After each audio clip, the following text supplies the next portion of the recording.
अपनी मेहनत पे भरोसा रख, क्योंकि हवाओं के भरोसे तो પતંગે ઉડા કરતી હૈ. નમસ્તે, મને ગર્વ છે કે હું વડોદરાથી છું. Yes, I am a proud Barodian. Goods and services tax એટલે કે જીએસટી આપણે બધા જ જાણીએ છીએ કે સરકાર તરફથી દેશને જીએસટીમાં ઘટાડો કરીને જે ભેટ આપવામાં આવી છે એ ઘણી આવકારદાયી છે, પણ સામે ઘણા પ્રશ્નો પણ છે. પૂછવું છે પ્રશ્ન ગુજરાત સરકારને અને દેશની સરકારને કે અમે તમને કર એટલે કે ટેક્સ આપવામાં ક્યારેય ચૂક નથી રાખી. પછી તમે જો વધારે વસૂલ્યો હશે તો અમે વધારે પણ આપ્યો છે, અને હવે જ્યારે તમે ઘટાડીને વસૂલવાના છો ત્યારે પણ અમે તમને મોટું દિલ રાખીને આપવાના છીએ.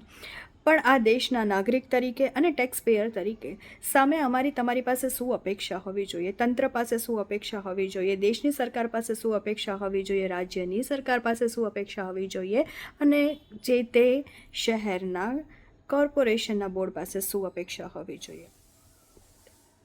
એ જ ને કે અમને અમારા જીવન જરૂરિયાતની વસ્તુઓ અને સગવડો અમારા હક અને અધિકાર પ્રમાણે મળે. જ્યારે અમે તમને ટેક્સ આપવામાં કોઈ ચૂક નથી કરતા તો પછી તમે અમને સારા રોડ આપવામાં આટલું બધું કેમ ચૂકી જાઓ છો? જ્યારે અમે તમને વિશ્વાસ મૂકીને કોઈ પ્રશ્ન ક્યારે પૂછવામાં બહુ માનતા જ નથી, તો પછી આજે તમે અમને એવી નોબત ઉપર કેમ લાવીને મૂકી દીધા છે કે અમારી પાસે કોઈ જ જવાબ નથી, માત્ર ને માત્ર ખાલી એ જ પ્રશ્ન લઈને અમે બેસી ગયા છીએ કે ક્યારે અમને સારી સુવિધા અને સગવડો મળશે. શું અમારી ભૂલ એ છે કે અમે તમને સમયસર ટેક્સ આપીએ છીએ?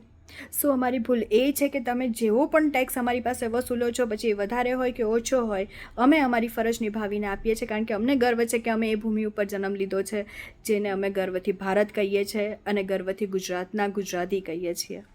તો પછી એ ટેક્સની સામે અમારી અપેક્ષા એ છે કે અમારો પરિવાર સુરક્ષિત રહે. જ્યારે બહાર નીકળે ત્યારે એને કોઈ રોડનો ખાડો ના ભાગી જાય કે કોઈ અકસ્માત એને ના ભાગી જાય, કેમ કે તમારા ખાડાથી અવારનવાર એ જ મોટા ને મોટા અકસ્માતોનો ભય રહ્યા કરે છે.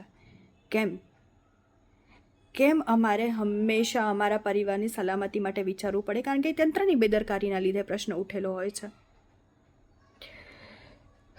બે હાથ જોડીને બસ એટલું જ કહું છું ગુજરાત સરકારને કે છેલ્લા થોડા સમયગાળાથી જે પણ ગુજરાત રાજ્યમાં જોવા મળી રહ્યું છે, જે પણ બનાવો બની રહ્યા છે, આ અમે અમારી પેઢીને નથી પીરસવા માંગતા, આ અમે અમારી પેઢીને નથી બતાવવા માંગતા. તમે તમારો ન્યાય તંત્રને એટલો કડક કરો કે જ્યાં પણ ગેરરીતિ થતી હોય, જ્યાં પણ અન્યાય થતો હોય, ત્યાં તમારી એવી પકડ હોય કે એ લોકો ફરી એ ભૂલ કરવા માટે વિચાર પણ ન કરે.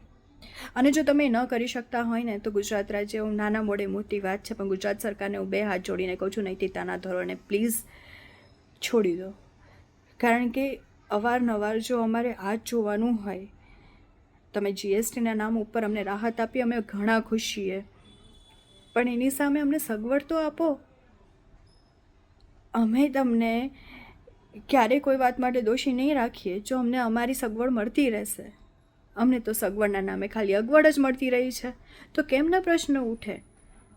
કેમ નહીં? એક સામાન્ય નાગરિક તરીકે, એક કર આપવાવાળી વ્યક્તિ તરીકે, ટેક્સ પેયર તરીકે જો આ પ્રશ્ન મોઢે મોઢે ઉઠશે ને તો કદાચ સરકારને જવાબ આપવો પડશે.